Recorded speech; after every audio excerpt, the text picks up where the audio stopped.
وَلَنَبْلُوَنَّكُمْ بِشَيْءٍ مِّنَ الْخَوْفِ وَالْجُوعِ وَنَقْصٍ مِّنَ الْأَمْوَالِ وَالْأَنفُسِ وَالثَّمَرَاتِ، ہم ضرور آزمائیں گے دنیا کی زندگی میں تمہیں خوف کے ذریعے، بھوک کے ذریعے، جان اور مال میں نقص کے ذریعے، وَبَشِّرِ الصَّابِرِينَ، اور بشارت ہوگی صبر کرنے والوں کے لیے۔ تو یہ ساری تکلیفیں، ان کو آپ مکافات عمل کہہ کے نہیں جان چھڑا سکتے، یہ اللہ کی طرف سے آزمائش بھی ہو سکتی ہے کسی کے اوپر۔ اور صبر کرنے والوں کے لیے بشارت ہے، اور ان کی نشانی کیا ہے؟ الذین اذا اصابتهم مصیبہ، جب کبھی انہیں کوئی مصیبت پہنچتی ہے تو وہ کہتے ہیں قالوا انا للہ وانا الیہ راجعون، بھئی ہم بھی تو اللہ کی طرف سے آئے تھے، ہمیں بھی لوٹ کے اللہ کے پاس جانا ہے، اگر کوئی تکلیف آئی ہے تو یہ بھی چلی جائے گی۔ سب سے بڑی تکلیف کیا ہے؟ موت، وہ بھی تو ہم پہ آنی ہے نا، تو اس سے پہلے اگر چھوٹی تکلیف آئی ہے تو اللہ کی طرف چلی جائے گی۔ اس کانٹیکسٹ میں ایک حدیث ہے صحیح مسلم میں بڑی زبردست، ام سلمہ کہتی ہیں کہ جب ابو سلمہ میرے خاوند فوت ہوئے، مجھے ان کی فوتگی کی خبر ملی تو میں نے حضور سے ایک دعا سن کے یاد کر رکھی تھی کہ جو کوئی وہ دعا مانگ لے گا اللہ تعالیٰ اس سے بہتر اسے نعم البدل دے دے گا، اور وہ دعا آدھا پورشن تو یہی ہے، سورۃ البقرہ کی آیت نمبر 156، انا للہ وانا الیہ راجعون۔ اس کے بعد ہے اللہم اجرنی، یہ جھٹکے سے ملے گا، اللہم اجرنی، حمزہ آگے، اللہم اجرنی فی مصیبتی واخلف لی خیرا منہا، اے اللہ مجھے اس مصیبت میں اجر عطا فرما اور میرے لیے اس سے بہتر نعم البدل کر دے۔ تو کہتی ہیں کہ نبی علیہ السلام نے فرمایا تھا جو یہ دعا مانگ لے گا نا تو اللہ تعالیٰ اس کی کمپنسیشن فرما دے گا، اسے بہتر نعم البدل دے گا۔ کہتے ہیں میں نے دعا تو کی، پھر میں یہ سوچتی تھی کہ میرے خامن جیسا تو کسی کا خامن نہیں ہوگا، ابو سلمہ جیسا خامن مجھے کیسے مل سکتا ہے؟ تو جب عدت پوری ہوئی تو نبی علیہ السلام نے پیغام کا نکاح کا پیغام بھیج دیا، ام المومنین بن گئی، اور یہ ہماری وہ ماں ہے جو سب سے آخر میں فوت ہوئی ہے 64 ہجری میں، واقعہ کربلا کے بھی 3 سال بعد۔ تو اس دعا کی یہ دعا یاد رکھیں، چھوٹی موٹی بھی کوئی بھی تکلیف، کوئی بچوں کو موچتی ہے گھر میں، کسی کو زخم لگتا ہے، ٹھوکر لگ جاتی ہے، کوئی مالی نقصان ہو جاتا ہے، فوراً یہ دعا۔ اور میں نے الحمدللہ 20 دفعہ یہ دعا آزمائی ہے۔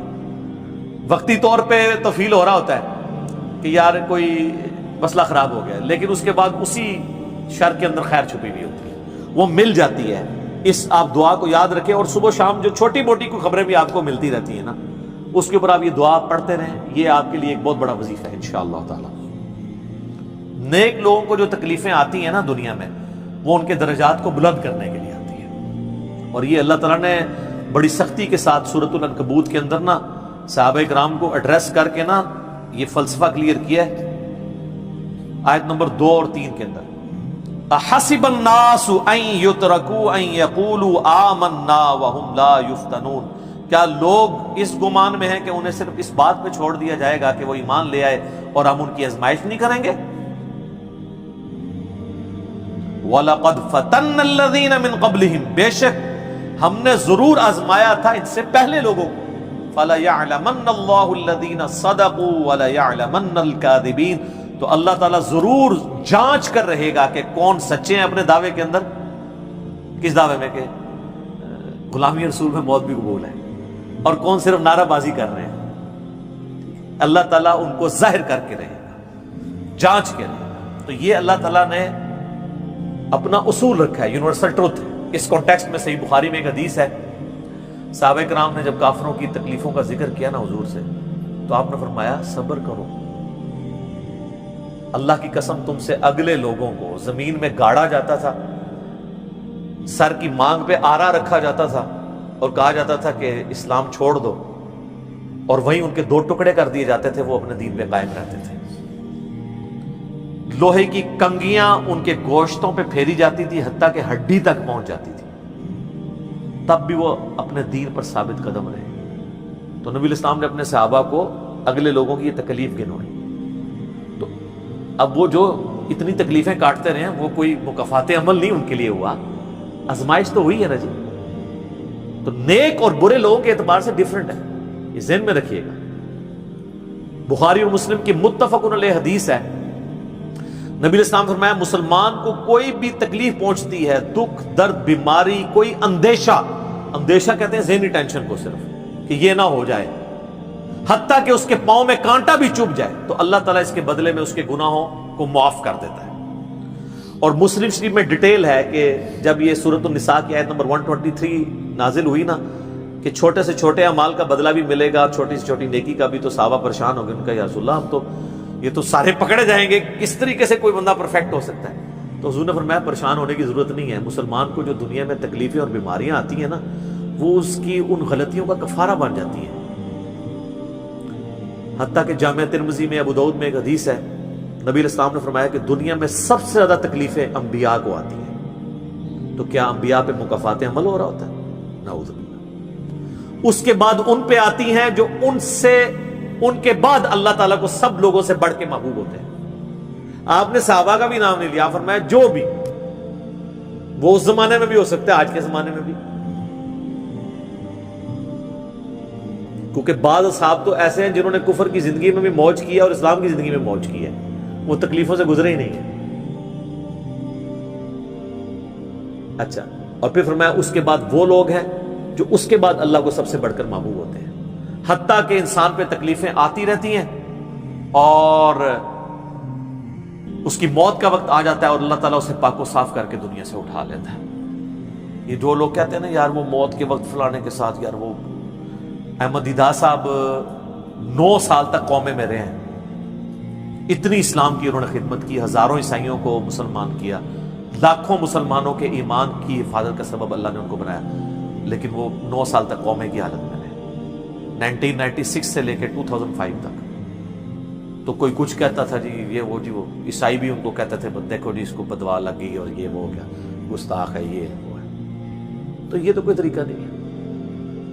اس طریقے سے جنید جمشید صاحب جب شہید ہوئے تو آپ دیکھ لیں ان کے مخالفین نے ان کے بارے میں کیا بات کی، اور صحابہ کرام کو تو رومن امپائر کی بیٹل فیلڈز کے اندر تیل کے کڑاؤں میں روسٹ کیا گیا ہے، تو آپ کیا کہیں گے نعوذ باللہ ان کے ساتھ یہ کچھ ہو گیا؟ ابو عبیدہ ابن جرح، معاذ ابن جبل لاڈلے ترین اصحاب ہیں، طاعون کے مرض میں شہید ہوئے ہیں، اور طاعون میں اتنے بڑے بڑے پھوڑے جسم کے اوپر نکلتے ہیں۔ آپ تو سمجھتے ہیں کہ صحابہ کرام جو ہے وہ بڑے سکون سے بیٹھتے ہوں گے اور پھر کلمہ پڑھتے ہوں گے، ساتھ ہی ایسے روح پرواز کر جاتی ہوں گی۔ حضرت حمزہ ابن عبد المطلب کا مسلح ہوا ہے، سید الشہداء ہیں۔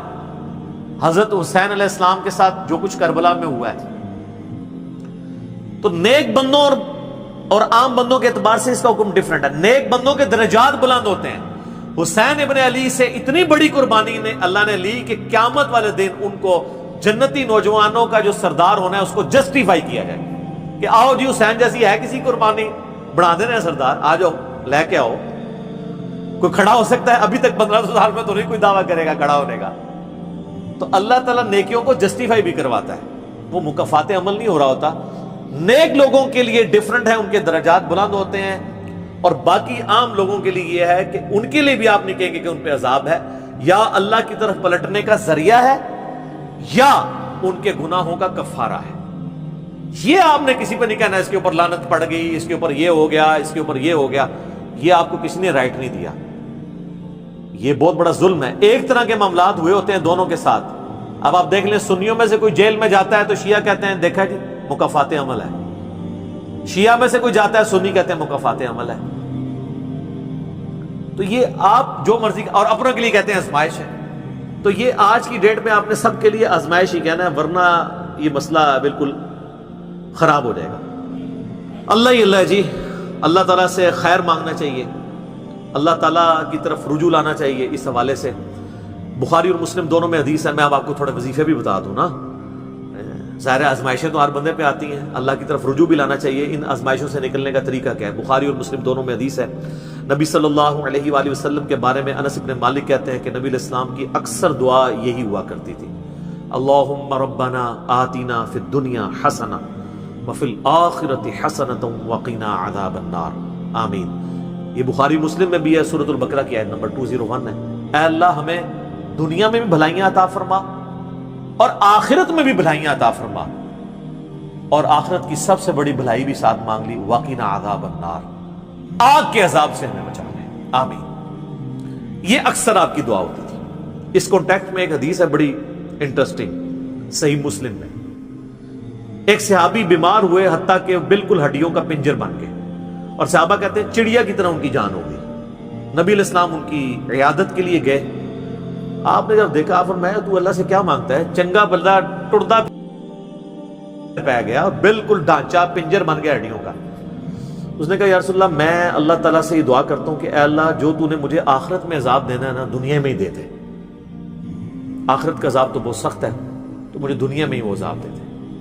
نبی علیہ السلام نے سبحان اللہ, کیا تم دنیا میں بھی اللہ کی تکلیف برداشت کر سکتے ہو؟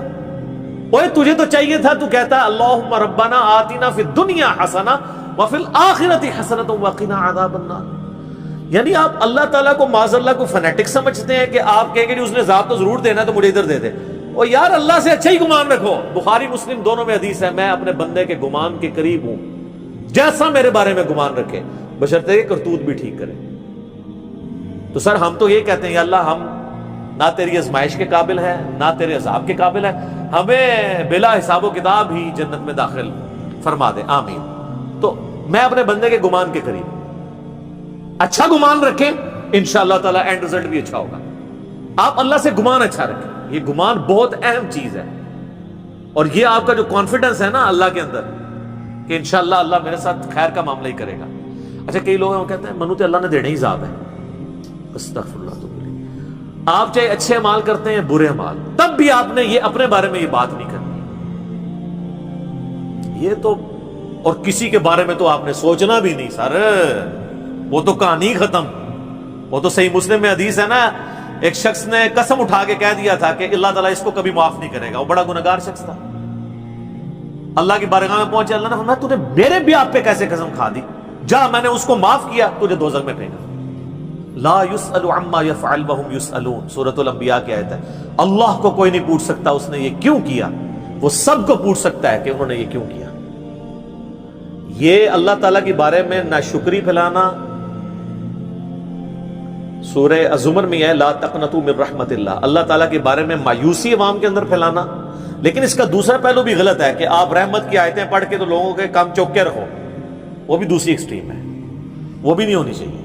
رحمت سے دھوکہ بھی نہیں کھانا, ہاں اعمال پورے کرنے ہیں اور پھر اللہ سے امید بھی رکھنی ہے. جو سیدنا ابوبکر نے حضرت عمر کو وصیت کرتے ہوئے کیا کہا تھا, کیا عمر جب تو جنتیوں کی طرف دیکھے نا تو دعا کرنا کہ میں بھی ان میں شامل ہو جاؤں, اور جب بھی تو جہنمیوں کا ذکر لائے تو اللہ صلی اللہ علیہ وسلم سے پناہ مانگنا کہ کہیں میں ان میں شامل نہ ہوں. انہوں نے آگے سے کہا کہ میں عشرہ مبشر ہوں. ٹھیک ہے, یہ معاملہ بہت سینسٹیو ہے. جن کو اللہ کا تعارف ہے نا تو وہ ان کی زندگی بڑے ڈر ڈر کے گزرتی ہے. تو یہ حدیث میں نے اس لیے بتا دی. ایک اور ذریعہ ہے ان آزمائشوں سے نکلنے کا. صحیح بخاری اور مسلم دونوں میں حدیث ہے, جس کی یہ خواہش ہے کہ اللہ اس کی عمر دراز کر دے اور اس کے رزق میں کشادگی دے دے. رزق میں دنیا کی ہر نعمت شامل ہے. ہم تو دولت ہی سمجھتے ہیں نا, اچھی صحت بھی رزق ہے, اچھی اولاد بھی رزق ہے, اچھی صحت بھی رزق ہے, مال کی فراوانی بشرطے کہ وہ فطرے میں نہ ڈال دے وہ بھی رزق ہے. ہر چیز دنیا میں جتنی بھی اہمیت ہے کی چیزیں جو ہم سمجھتے ہیں. تو بخاری اور مسلم دونوں میں الفاظ ہیں, جس کی یہ خواہش ہے اس کی عمر دراز ہو جائے اور اس کے رزق میں کشادگی ہو تو اپنے رشتہ داروں کے ساتھ حسن سلوک کرے. یہ ہے جناب وہ کام کرنے کا. حسن سلوک خالی ان کو تسلیاں نہیں دینا. ظاہر ہے قرآن اور حدیث میں جب رشتہ داروں سے صلہ رحمی کا ذکر آتا ہے تو یہ ہے کہ ان کے ساتھ قطع تعلق ہی نہیں کرنی, دوسرا ان کی فائنینشیل سپورٹ کرنی ہے. اس لیے آپ دیکھیں سب سے زیادہ حقدار زکوٰۃ کے صدقات کے آپ کے بہن بھائی ہیں, سب سے قریبی رشتہ ہوا ہے, اس کے بعد کوئی اور حقدار. باقی اس پہ تو امت کا اجماع ہے کہ جو صدقات اللہ کی راہ میں آپ کرتے ہیں اس سے اللہ تعالیٰ تکلیف ڈالتا ہے. منت سے نہیں ٹلتی. بخاری مسلم میں حدیث ہے کہ منت سے کنجوس کا مال ہی نکلتا ہے, تکلیف نہیں ٹلتی. لاجیکل ہے. منت تو یہ کہ یا اللہ پہلے کر تو میں کراں گا, اور صدقے میں کیا ہے, یا اللہ میں نے تیری طرف سے تیری راہ میں یہ صدقہ کیا اور میں اس نیک عمل کا وسیلہ تجھے پیش کرتا ہوں, میرا مسئلہ حل کر دے. جو بخاری مسلم میں حدیث ہے, 3 لوگ غار میں پھنس گئے تھے, انہوں نے اپنے پرانے اعمال کا واسطہ پیش کیا تھا. یہ نہیں کہا کہ یا اللہ ایک بار کاٹ دیتے سیاہ کرا کے, پھر کون سی نکلنا. انہوں نے اپنے پرانے کیے ہوئے اعمال کا وسیلہ اللہ کے حضور پیش کیا. جو قرآن میں بھی ہے وَاسْتَعِينُوا بِالصَّبْرِ وَالصَّلَاةِ، صبر اور نماز کے ذریعے اللہ کی مدد چاہو، جس سے وہ کہتے ہیں جی اس سے غیر اللہ کی مدد ثابت ہوتی ہے، تو کوئی کہتا ہے المدد یا صبر، المدد یا نماز، وہ اس کا مطلب ہے صبر اور نماز سے اللہ کی مدد، کیونکہ آگے آتا ہے ان اللہ مع الصابرین، بے شک اللہ تعالیٰ صبر کرنے والوں کے ساتھ ہے۔ تو نیک اعمال کا وسیلہ آپ اللہ کے حضور پیش کریں، تو صدقہ اور خیرات کرنا یہ اللہ تعالیٰ کی طرف سے آئی ہوئی تکالیف کو، بلاؤں کو ٹال دیتا ہے۔ تو یہ میں نے آپ کو ایک دعائیں، اذکار اور پھر اعمال بھی بتا دیے۔ آخر میں دو دعائیں میں وہ جو بیان کی تھی ان کو ریپیٹ کر دیتا ہوں۔ ایک پریونٹیو دعا ہے، یہ دو علاج ہوتے ہیں نا، پریونٹیو اور کیوریٹیو۔ پریونٹیو علاج یہ ہوتا ہے کہ بیماری ہونے سے پہلے علاج کیا جائے، جیسے ویکسین ہے، آج کل وہ کہہ رہے ہیں نہیں کورونا کی ویکسین بن گئی ہے کہ وہ لگوا لیں تو تکلیف ہوئی نہ۔ ایک ہوتا ہے کیوریٹیو علاج، کہ بیماری ہو گئی ہے تو اب علاج کیسے کرنا ہے۔ تو پریونٹیو علاج جو دعائیں ہیں نا وہ ہے اللہم ربنا آتنا فی الدنیا حسنہ وفی الآخرۃ حسنۃ وقنا عذاب النار۔ ہر نماز کے تشہد میں اسے مانگے، بلکہ سجدے میں مانگے۔ صحیح مسلم میں حدیث ہے کہ سجدے میں تم اپنے رب کے سب سے زیادہ قریب ہوتے ہو، خوب دعائیں مانگا کرو، سجدے میں بھی آپ یہ دعا مانگ سکتے ہیں، تشہد میں تو مانگے ہی مانگے۔ وہ بخاری مسلم میں حدیث ہے درود شریف کے بعد جو چاہو اپنے رب سے مانگو، وہ تو قبولیت کی ایک جگہ ہے۔ اس کے علاوہ یہ ہوگی پریونٹیو علاج بیماریوں سے، پریشانیوں سے، جتنے سنت اذکار ہیں، بسم اللہ الذی لا یضر یا اعوذ بکلمات اللہ التامات من شر ما خلق، یہ ساری کی ساری چیزیں اللہ تعالیٰ کی طرف سے سنت اذکار ہیں۔ لیکن یہ یاد رکھیے گا یہ ناگہانی آفات کے لیے ہیں، یہ نہیں ہے کہ بسم اللہ پڑھ کے ساکٹ میں انگلی دے دے یا بسم اللہ الذی لا یضر پڑھ کے تو کوبرے سے کھیلنا شروع کر دے، نہیں، وہ پھر آپ اپنے اوپر تقدیر خود غالب کروا رہے ہیں، پھر یہ اذکار نہیں اثر کریں گے۔ یہ ناگہانی آفات کے لیے، جب کوئی شخص اپنے اوپر خود تقدیر غالب کر لیتا ہے نا پھر وظائف ہو جاتے ہیں سائڈ کے اوپر، یہ ذہن میں رکھیے گا۔ پھر بھی جو تکلیفیں آنی ہے نا وہ تو آنی ہے اللہ کی طرف سے آزمائش والی، وہ تو ہمیں یہی ایٹیچیوڈ ہے کہ ہم اللہ تعالیٰ کی طرف رجوع لائیں، اور وہی ہے کیوریٹیو علاج، کہ جب کسی بھی تکلیف آ جائے تو اب کیا کرنا ہے، اس نے کہنا ہے انا للہ و انا الیہ راجعون اللہم اجرنی فی مصیبتی و اخلف لی خیرا منہا۔ یہ مکافات عمل کا سارا ٹاپک، اس کا اینڈ میں کروں گا سورہ الحدید کی ان دو آیات کے اوپر، جس کے بعد صبر آ جائے گا سب، کہ اللہ تعالیٰ نے یہ تکلیف کا سلسلہ دنیا میں جو رکھا ہوا ہے اس پہ صبر کے لیے کیا ترغیب دلائی ہے۔ آیت نمبر 22 اور 3، ما اصاب من مصیبت فی الارض ولا فی انفسکم، کوئی مصیبت بھی ایسی نہیں کہ زمین میں آئے۔ زمین میں کیا مصیبت آتی ہے؟ زلزلہ، وبائی امراض، سیلاب، طوفان، ولا فی انفسکم، اور نہ کوئی ایسی مصیبت کہ تمہاری جان میں آئے۔ جان میں ہر طرح کی بیماری، کسی کو بلڈ کینسر ہو گیا، کسی کے گردے فیل ہو گئے، کسی کو ہیپاٹائٹس ہو گیا، تو اللہ فرماتا ہے الا فی کتاب من قبل ان نبرأھا، یہ ہم نے لوح محفوظ میں پہلے ہی لکھا ہوا ہے، اس سے پہلے کہ ہم یہ تکلیف بھیجیں۔ کام ہی ختم ہو گیا۔ اللہ کہتا ہے ہم نے تو یہ طے کیا، یہ ڈیسٹنی ہے تمہاری، تقدیر ہے۔ ان ذالک علی اللہ یسیر، یاد رکھنا یہ اللہ کے لیے بڑا احسان ہے، بہت آسان ہے۔ کوئی یہ بھی کہہ سکتا ہے کتنا ہو گیا، پہلے ہی اللہ کو پتا ہے، اللہ کے علم کے لیے آسان ہے۔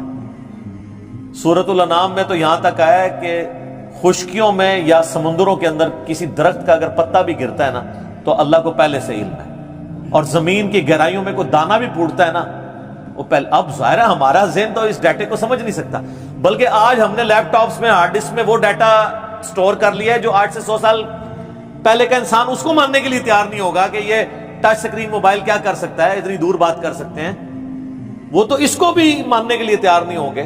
لیکن ہو گیا نا کہ انسان کو اللہ نے ترقی کرائی ہے، تو اللہ کا علم تو بہت کامل ہے۔ لِكَيْ لَا تَأْسَوْا عَلَىٰ مَا فَاتَكُمْ، یہ ہم نے اس لیے کیا، یعنی ہم نے تقدیر میں پہلے یہ چیزیں لکھی تھی تاکہ تم مت افسوس کرو اس چیز پہ جو تم سے چھین لی جائے۔ وَلَا تَفْرَحُوا بِمَا آتَاكُمْ، اور اس پہ شیخی مت بگاڑنا جو اللہ نے تمہیں دی ہے۔ اللہ کسی سے لے کے ازماتا ہے تو کسی کو دے کے بھی ازماتا ہے۔